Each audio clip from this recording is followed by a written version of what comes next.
Our presentation is on human trafficking, created by Harveen, Kiranji, Palveer, Harpreet, and Jaden. The article I will be discussing is titled, Police Allege More Than 20 Vulnerable Women Targeted in Extreme Human Trafficking Case. So this article talks about how more than 20 vulnerable women were targeted in extreme human trafficking. Christopher Becks faces 7 charges, which consist of 1 count each of trafficking in persons, procuring, receiving material benefit, advertising sexual services, sexual assault, overcoming resistance to commission an offense, and uttering threats. So the issues that this article goes on to talk about is that vulnerable women are easy targets. So in this case, the offender promised victims drugs, food, shelter, money, and security. It is also hard for the victims to come forward because they may struggle with addictions, mental health, trauma, and other challenges. These victims may also find it hard to talk to the police and trust the police with their traumatic stories. The bias around the sex industry in general and survivors is so immense that a lot of the survivors of sexual exploitation will not stand up for themselves and come forward. This can be out of fear for their own personal safety. To quote this article, it says, "Traffickers can really just leverage the existing systems of repression that are in place." It also says that the individuals that most traffickers target are traditionally people who are experiencing vulnerabilities in a variety of ways. So again, this can be addictions, mental health, trauma, and much more. This article also touches on ways that can be provided to support these women, like shelters, affordable housing, and taking a harm reduction approach to addiction.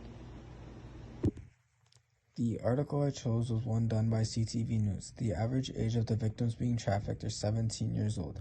However, some victims are as young as 13 and even as young as 8 years old for some Indigenous girls. As the article was about a girl who was being trafficked while she was still at home, she shared that some of the signs that parents should watch out for that their kids are being trafficked are changing in social groups at school, isolating themselves in their own home, or any dramatic change in behavior. Some secondary signs she said that some parents should look out for are having a second cell phone, spending an excess amount of money on their appearance. The amount of money that can be made per victim is unbelievable. It can be over $280,000 a year per person being trafficked. When it comes to the relation of the course, week 5 was a lesson on slavery, and human trafficking is basically slavery when you look at it in that way. There was a part of the lesson that actually focused in on human trafficking as a whole and the strategies that were used on the 401 corridor. This was directly related to our news topic, which makes it relevant and relatable to that lesson in specific. When it comes to the course readings, the course reading that was related to the topic is actually the article that was on human trafficking. It was labeled AAMS, and it talks about the amount of people being human trafficked, the percentage of boys and girls, the means of transportation, and as well as the amount of money made per person being trafficked. Human rights is also an issue, as is anything when it comes to human trafficking, and human rights should be the most focused on thing. Hi, my name is Harpreet, and my article is about a girl named Gabrielle Garou, a survivor of human trafficking who was dragged into sexual exploitation when she was 14 years old. She had met the man who sold her to human traffickers while she was at the mall in Quebec. At the age of 19, she was made to have sex for money and was beaten and raped. The man had always talked to her, stating that she's ready for this stuff and it's her age to do this work. She was sold for $15,000 and she was told to bring back $1,000 a day by working at the motels in Ottawa. When Gabrielle had noticed that the traffickers were going to send her to Calgary, she had decided to escape.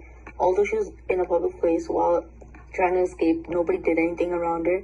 When she had reported her traffickers to the police, they did not believe her, but after a few years they believed her as other victims came up front and identified the same traffickers that were hers, and she did end up escaping.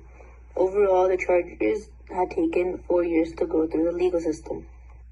It is important for students in the class to care about this topic because it builds awareness about human trafficking, as we don't talk about it much, and there isn't usually much news reported on TV or anything around us. So people assume there's not much human trafficking going on in the world. while there is a lot of victims out there. Another point is that there's a lack of education because it affects many people and it robs them of their dignity. Because the victims get forced to do what they are told and don't have an option to say no because they're trapped, and to survive they just have to follow the instructions.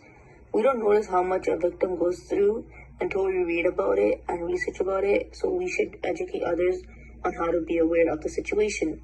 Another point is be aware of the signs of a victim. Being aware of some of the signs could be that they have physical injuries, they're avoiding eye contact, and they're not having much of a social interaction with others, and a lack of identification documents is another point. The article I found on Global News about Toronto police charged 3 after investigation into trafficking underage Alberta girl. The police began their investigation in October 28, 2021, before arresting the first man in November 10, 2021, for assault leading to bodily harm with 2 counts of sexual assault. The second man was arrested the next day and charged with 14 separate offenses, including sexual assault, advertising sexual service, and assault causing bodily harm. And a third man was arrested in May 27, 2022, who was charged with trafficking in persons by exercising control and assault leading to bodily harm. The police are calling the affected individuals to come out and report any human trafficking cases, as they are concerned that there could be more victims.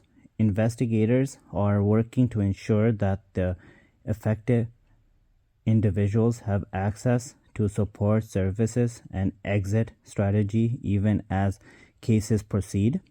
These men were arrested after a 17-year-old girl was recruitment from Edmonton to flown to Toronto to work as a sex trader and sell drugs after she turned 18 years. Who should take action against human trafficking? It should be you, community, and government. The police should be in the front line in the fight against human trafficking by arresting and charging suspects. The courts of laws are responsible for investigating the human trafficking cases and charging the individual accordingly. The community is responsible for collaborating with the police by reporting any cases that they suspect to be human trafficking to the police. Before we talk about what action can be taken on human trafficking, I would like to touch on the article I chose in relation to our topic. The article I'm analyzing is from the Toronto Star, authored by Laurie Thompson, and it was published on May 4th, 2022. It is titled Human Trafficking Affects People Across Communities, Cultures, and Countries.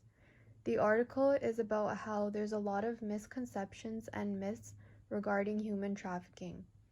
There was a virtual event and the theme was Myths and Misconceptions, hosted by Manitoulin North Shore Victim Services to raise awareness on the issue.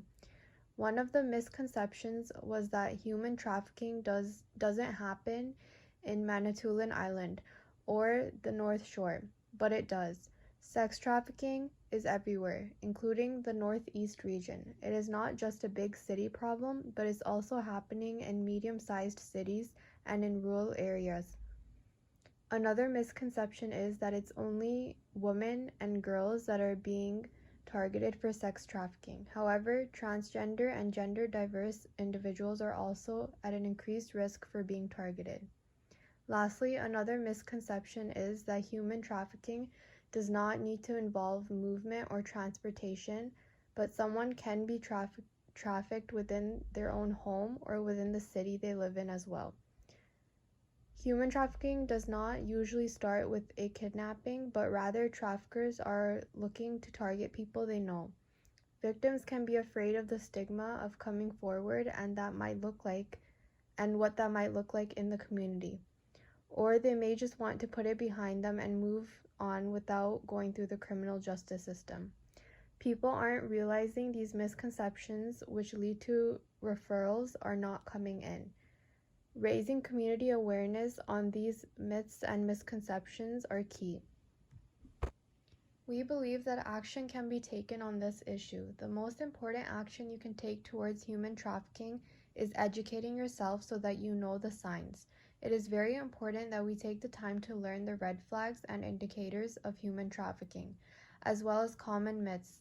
If we are well aware as a community on human trafficking, we are able to report potential trafficking situations. Spreading awareness is very important as well because it helps keep the whole community informed and educated on the issue. Social media, schools, and campaigns are a great way to spread the word on human trafficking. Lastly, the government plays a huge role in taking action. By drafting, developing, and reviewing the laws, policies, and action plans, human trafficking can be effectively combated. The government must acknowledge the significance of a strategy for combating human trafficking.